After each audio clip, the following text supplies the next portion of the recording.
Hey y'all, my name is Parker Taylor, and this is my proposed solution to the abortion crisis. To start, I just wanted to talk about why this issue is so important to me. Through one of our assignments, I learned that Roe v. Wade originated in Texas, and I knew from that moment I wanted to talk about abortion in our final presentation. I learned that sometimes in some states it is illegal to travel to get an abortion with some of the legislature they are trying to pass. So, for example, if you're from Idaho with some of the laws they're trying to get through, you would not be allowed to travel for California or Oregon, for instance, to get an abortion because it is illegal to get an abortion in Idaho. And in Texas, because of mainstream media, we have seen people that are forced to carry to term pregnancies that are not viable.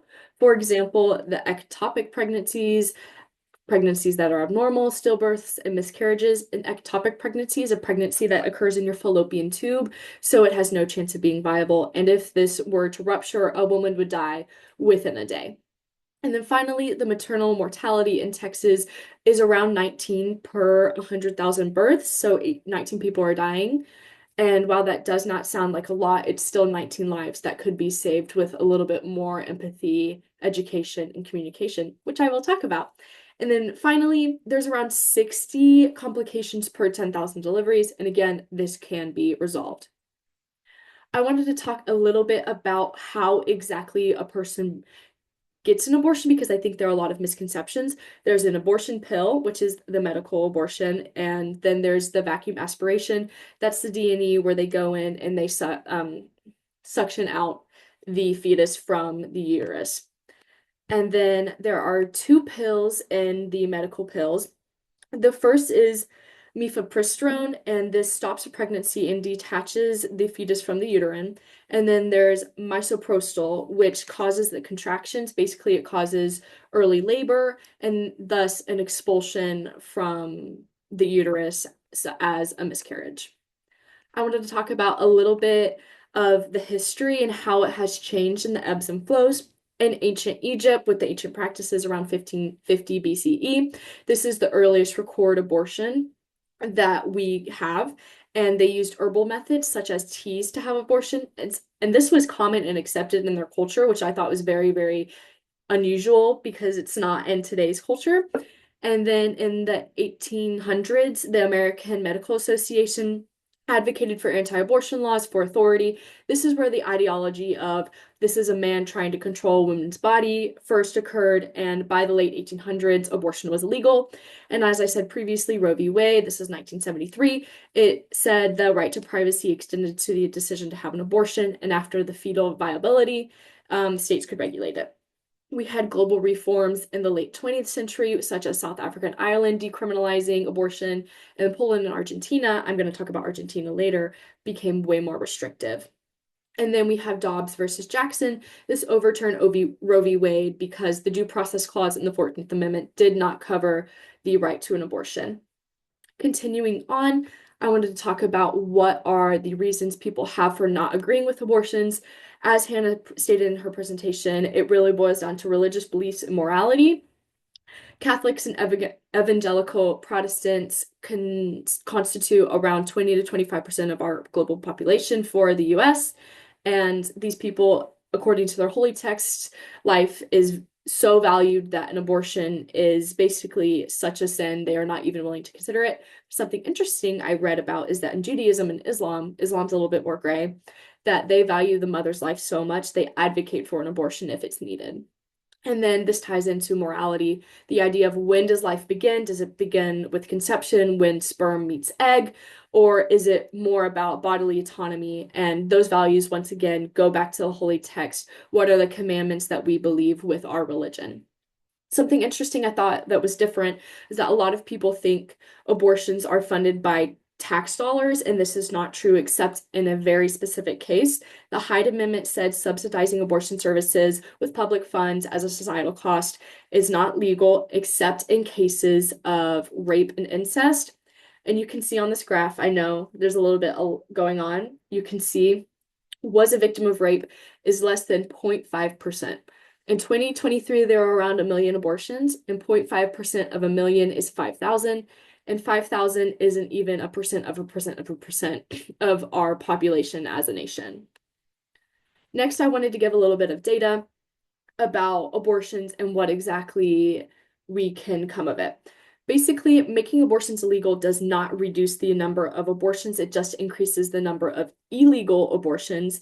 So, women instead are going to back alley abortions, which are unsafe and unregulated. More women are dying because of such. In South America, we have Argentina, El Salvador, and Chile. Basically, there's this idea of machismo, which is where men are held on a higher pedestal versus women. In Argentina, following machismo, they made abortion illegal, and then it skyrocketed the number of abortions that were illegal. People were still getting them, they just were doing it in an unsafe manner. And then, as soon as they made it legal, this number went down. So, there is a correlation. And then maternal mortality, as I said, in the US, it's around 22. And that, again, does not seem like a lot of people. However, that's the highest in the high income nations in comparison. And people are just resorting to unsafe methods and basically perpetuating a cycle of poverty. And so, if you tell a woman she has to have this fetus when she does not have the fiscal resources to do so, it's basically a cycle. So she's not going to have enough money to give this child the best life that she possibly can because she can't even support herself. And then that child is more likely to continue the cycle in having a kid again because they can't get an abortion. And it is just a positive feedback loop. And then for support and opposition, the 61% of Americans, and this is up from 49% before Dobbs versus Jackson, believe in some sort of abortion. 91% of people agree with abortion for the mother's health. 86% of people in cases of rape and incest, and 76% of people are in agreement for fetal abnormalities. As I said, the Catholics and Protestants constitute around 20 to 25% of our population, and those are the people supporting an all-out ban, and 70% of people agree with some sort of time limit around 15 to 20 weeks. And another thing that is interesting is that there's a correlation to who is most likely going to get an abortion and the lack of birth control access in their area. And 1 in 9 women and 1 in 4 Black and Hispanic women rely on family planning clinics to get this contraception. And a lot of people have the stigma against Planned Parenthood because they were known for giving out abortions. And their main service actually was contraception and birth control. And then in lower income or rural areas, they're less likely to have access to education that teaches them about this process, and those people are more likely to get an abortion. Continuing on, you can see on this graph that it doesn't matter who you identify as or who you are as a person, most people since 2021 have moved towards agreeing with some sorts of abortion. And I thought it was most interesting to see the Republican bars where it went from 27 to 38%. So it just goes to show that most people nowadays are moderate and they're leaning towards the middle of agreeing with abortion in some sort of capacity. Continuing on, my ideas for a solution. I think it starts at ground one with education and providing opportunities to have contraception. I think with our public education systems with primary, middle school, and high school, people need to take health classes understanding the consequences of what can come from engaging in sex. I don't think simply preaching abstinence, which was taught to me in Texas, is a viable solution anymore, simply for the fact that sex is such a natural process and it's becoming way more accepted nowadays that we need to understand what could come of it and how to prevent such if we're not ready for it. In Missouri, there was a 62% reduction of abortions when they were giving out LARCs, which are long-acting reversible contraceptives such as IUDs and implants at a discounted rate or in a more feasible manner. And I once again do not agree that this is a viable solution in the long run just because IUDs implants have such negative health consequences on women.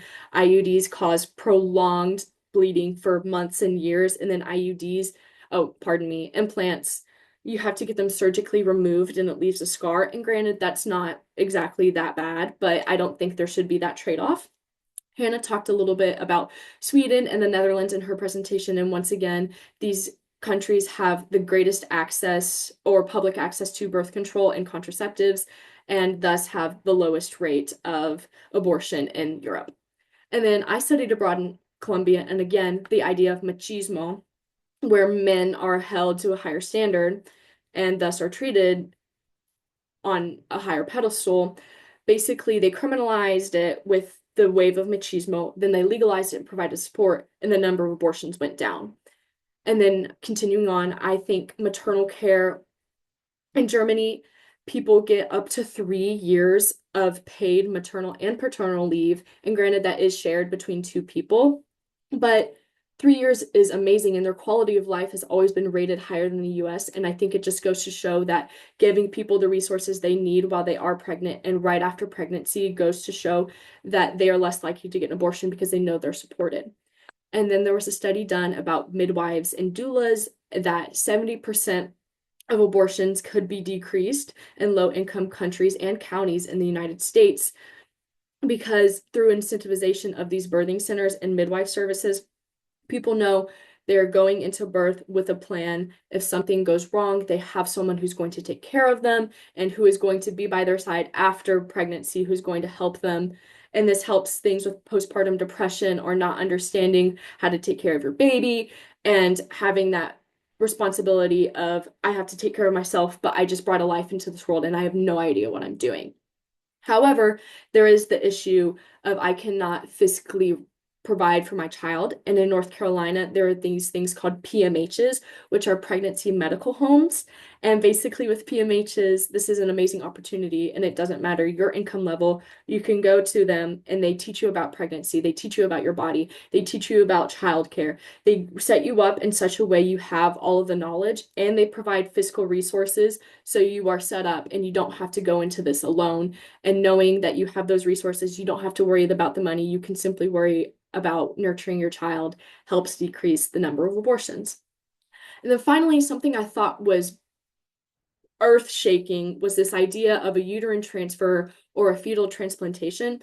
In class, we talked a little bit about the idea of a man having a say on if a woman should get an abortion or not. And I think this is a great 50-50. Basically, you remove a fetus from the original person and you transplant it into another person for its continuation. Granted, there are biological, ethical, and morality and technological barriers to such. In terms of biological, I didn't know, but the compatibility of a uterus and an embryo has to be 100% in terms of hormones and structure. And it's very, very complex, and finding that match is not very easy. And then for a placenta, removing and reestablishing the connection is not something we can do right now. And so this option is not viable as of the moment, but there are being studies and experiments to make this happen. And then there's this something called immune rejection, which is a lot like organ rejection. So when you receive an organ transplant, your body can reject it. The embryo can reject the uterus, or the uterus can reject the embryo because of the different genetic material. And so in terms of technological barriers, like I said, medical advancements just are not there yet. However, there are strides being made with artificial wombs, for example, which is called echinogenesis. And we need to have those advancements in surgical processes to make this happen. Basically, echinogenesis is incubating the baby from an earlier stage. A lot of people are advocates for abortion at a certain time, like 15 to 20 weeks, just for the fact of after those weeks, they could be placed in the incubator outside of the womb and still make it. This is very similar, except it would start from the first trimester. Finally, ethical barriers. This is something that is very much in the gray. We don't know exactly what is going on. Um, the consent idea is very different. There's potential harm on both sides. It's not just as simple as getting a surrogate. Would the woman have to pay child support even if she didn't want to have the baby and gave up her parental rights? That's an issue nowadays with men and child support, even though they don't want anything to do with the child, and just the rights of individuals. It's very gray. This is just something I thought would be very interesting, especially to see it in implementation, sorry. And I think honestly, the solution boils down to communication, more access to contraceptives, and education. And by talking about this and educating us from basically when we're young, we can be raised knowing that we have resources and there are programs for us. And even if abortion is not legal at this moment, you can still have other access to resources that would allow you to safely deliver the child and put yourself in a position of success instead of failure once you give birth. These are my references. And that's the end of my presentation. Thank you all so much. Does anyone have any questions? I would be happy to answer them.